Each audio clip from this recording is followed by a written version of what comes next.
నమస్కారం అండి. ఈరోజు మనం మాట్లాడేది mind set and how to be rich. అంటే rich and poor mind set అంటే ఏంటో ఈరోజు మాట్లాడుకుందాం. ఒకవేళ మనం ప్రజల్ని డివైడ్ చేస్తే 3 కేటగిరీలో డివైడ్ చేయొచ్చు. First is poor mind set, రెండోది middle class mind set and finally rich mind set. ఈ మూడాట్లో సింపుల్ డిఫరెన్సెస్ మీకు ఈరోజు చెప్తాను. ఫస్ట్ వచ్చేది పువర్ మైండ్ సెట్.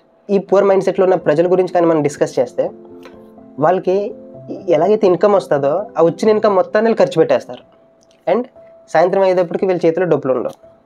ఇదే పద్ధతిలో వీళ్ళ జీవితం అంతా పువర్గానే ఉంటారు.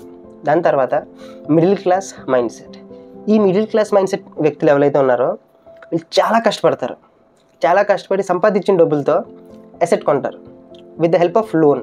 అంటే సంపాదించిందే కాకుండా వీళ్ళు అడిషనల్గా లోన్ తీసుకుని ఒక అసెట్ని కొనడానికి ప్రయత్నిస్తారు అండ్ ఈ లోన్ని వాళ్ళు తీర్చడానికి వాళ్ళ లైఫ్ అంతా అయిపోతుంది. మీరు చూడండి, మీ చుట్టుపక్కల ఉన్న మిడిల్ క్లాస్ వాళ్ళందరూ కూడా సొసైటీని ప్లీజ్ చేయడానికి, అంటే సొసైటీలో నాకు ఉంది అని చూపించుకోవడానికి జనరల్గా వాళ్ళకి అవసరం లేని వస్తువులు కూడా కొంటారు, అసెట్స్ కూడా కొంటారు.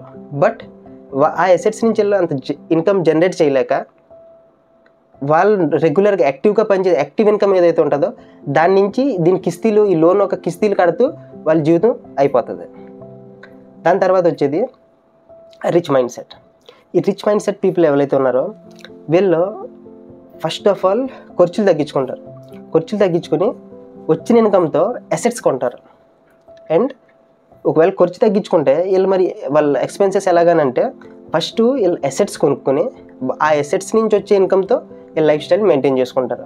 అండ్ వీళ్ళు జనరల్గా ఇన్వెస్ట్ చేసే అసెట్స్ అన్నీ కూడా ఐదర్ ఆ అసెట్ ఒక వాల్యూ పెరుగుతుండాలి, లేకపోతే ఆ అసెట్ నుంచి క్యాష్ ఫ్లో రెగ్యులర్గా వస్తూ ఉండాలి. లైక్ హౌస్ కొనొచ్చాలో హౌస్ నుంచి వాళ్ళు రెంట్కి ఇచ్చి హౌస్ రెంట్ వాళ్ళు కలెక్ట్ చేయొచ్చు. షాప్స్ కొనుక్కొని ఒక వ్యాపారం స్టార్ట్ చేసి రెగ్యులర్గా క్యాష్ ఫ్లో వచ్చేలా చూసుకోవచ్చు. లేదా స్టాక్స్ ఉన్నాయి, స్టాక్స్ నుంచి డివిడెండ్స్ వస్తాయి కదా, అలా ఇన్కమ్ ప్లస్ స్టాక్స్ అప్రిషియేట్ కూడా అవుతాయి. సో ఇలాగా వీళ్ళు ఫస్ట్ అసెట్స్లో ఇన్వెస్ట్ చేసి ఆ అసెట్స్ నుంచి వచ్చిన ఇన్కమ్తో వీళ్ళ లైఫ్ స్టైల్ అండ్ ఎక్స్పెన్సెస్ని వీళ్ళు మేనేజ్ చేసుకుంటారు. అండ్ ఈవెన్చువల్లీ వీళ్ళ దగ్గర అసెట్ క్రియేట్ అవుతుంది, ఇన్కమ్ కూడా జనరేట్ అవుతూ ఉంటుంది. సో వీళ్ళు బేగా రిచ్ అవ్వడానికి అండ్ రిచ్ అయిన పొజిషన్లో కూడా ఉండి ఇంకా అసెట్స్ క్రియేట్ చేసి ఇంకా పైకి వెళ్ళడానికి ఆస్కారం ఉంటుంది. So develop a rich mind set and leave back the poor and middle class mind set. మీరు ఎప్పుడూ కూడా ఈ రిచ్ మైండ్ సెట్నే డెవలప్ చేసుకోవడానికి ప్రయత్నించండి. ఇటువంటి వీడియోస్ మనకి ఇంకా వస్తాయి రాబోయే ఫ్యూచర్లో. ఇంకా ఎలాబొరేట్గా మనం ఎలా డబ్బులు సంపాదించుకోవచ్చు, ఎలా మేనేజ్ చేసుకోవచ్చు, ఎలా రిచ్ అవ్వచ్చు, ఈ టాపిక్స్ మీద చాలా వీడియోస్ రాబోతున్నాయి.